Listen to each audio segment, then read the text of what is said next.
Debris అక్కడ పోయి పడినాయి లాంగ్లో. ఎక్కడ ఈ డెబ్రీస్ లాంగ్లో పోయి పడినాయి. ఇది ఒకటి మనం అన్ని కూడా పరిచయం అలాగా కొలాప్స్ అయిపోయింది. దాని కింద బాడీస్ వెళ్ళిపోయాయి. ఎన్డీఆర్ఎఫ్ టీమ్స్ వచ్చి ఆ మొత్తం తీసి వాటిలో నుంచి కింద నుంచి బాడీస్ రెస్క్యూ చేశారు. 3 floors కదా ఇది? 3 floors. పైన ఒకసారి హెడ్. నమస్తే సార్. సరే నమస్కారం.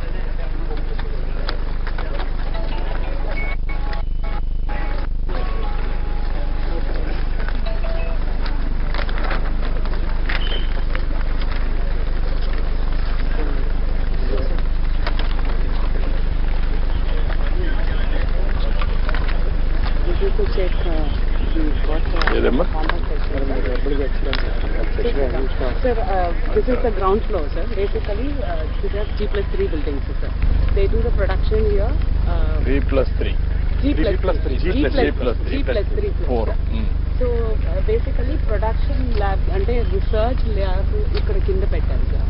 దీంట్లో సెకండ్ ఫ్లోర్లో దే హ్యావ్ కెప్ట్ రియాక్టర్. ఆ రియాక్టర్లో వాళ్ళు the key ingredient first introduction జరుగుతుంది సార్. అక్కడ MDC కెమికల్ మిక్స్ చేసి వన్స్ అది మాస్ వచ్చిన తర్వాత సార్ ఆ సాల్వెంట్ని బయటకు తీసేస్తారు సార్. తీస్తారు. దాని తర్వాత ఏమవుతుందంటే అదే మాస్ క్రిటికల్ మాస్ ఫస్ట్ ఫ్లోర్లో ఉన్న ఇంకా ఒక రియాక్టర్కి వస్తుంది. అక్కడే ఈ MT provides the environment necessary, sir. It will not react with their intermediate chemicals at all, sir. So ఒకసారి ఆ ఎన్విరాన్మెంట్ వచ్చిన తర్వాత ఏమవుతుందంటే ఆ సాల్వెంట్ని మళ్ళీ వీళ్ళు డిస్టిలేట్ చేసి బయటికి తీసేస్తారు. ఇప్పుడు తీసేసినప్పుడు ఏమైందంటే sir they have entire map of the rate it will be helpful. yes, this is the pipeline that comes down, sir. So first floor this is like up and down like this. Around the building also you can see. So first floor we have noticed the that side also. I'll show you around, sir. Explain sir building ground plus 3 floors. Third ఫ్లోర్లో second ఫ్లోర్లో reactors ఉన్నాయి. ఇక్కడ filtering equipment, ఇక్కడ power processing అది packing అది అవుతుంది sir.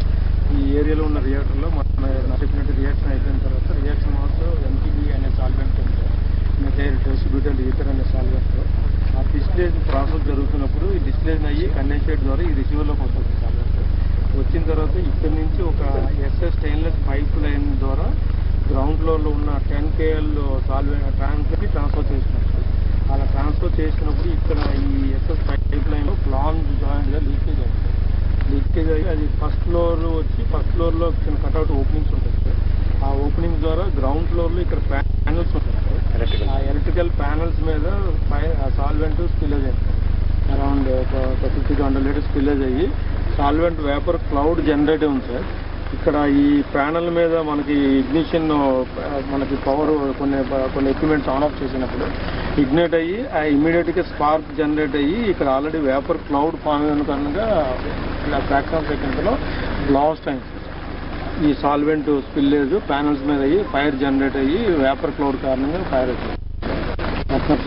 Overall గా pipe leakage అయినప్పుడు మీకు అలార్మింగ్స్ కానీ అవి ఏం సిస్టమ్స్ ఏం లేవా? ఇక్కడ ఈ పర్టికులర్ ఏరియాలో లేదు సార్. మామూలు స్మెల్ అలారమ్స్ కూడా ఉన్నాయి. స్మెల్ అలారమ్స్ కూడా ఉన్నాయి. స్మెల్ అలారమ్స్ ఉంటాయి. ఇక్కడ లేదు సార్, ఇక్కడ లేదు.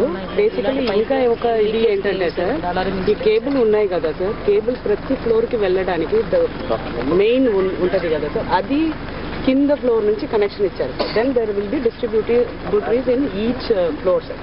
ఆ గ్యాప్ ద్వారా లిక్విడ్ అనేది ఫస్ట్ ఫ్లోర్ నుంచి గ్రౌండ్ ఫ్లోర్ లో ఉన్న ప్యానల్ మీద కలెక్ట్ అవ్వడం మొదలైంది. లీక్ అయిన తర్వాత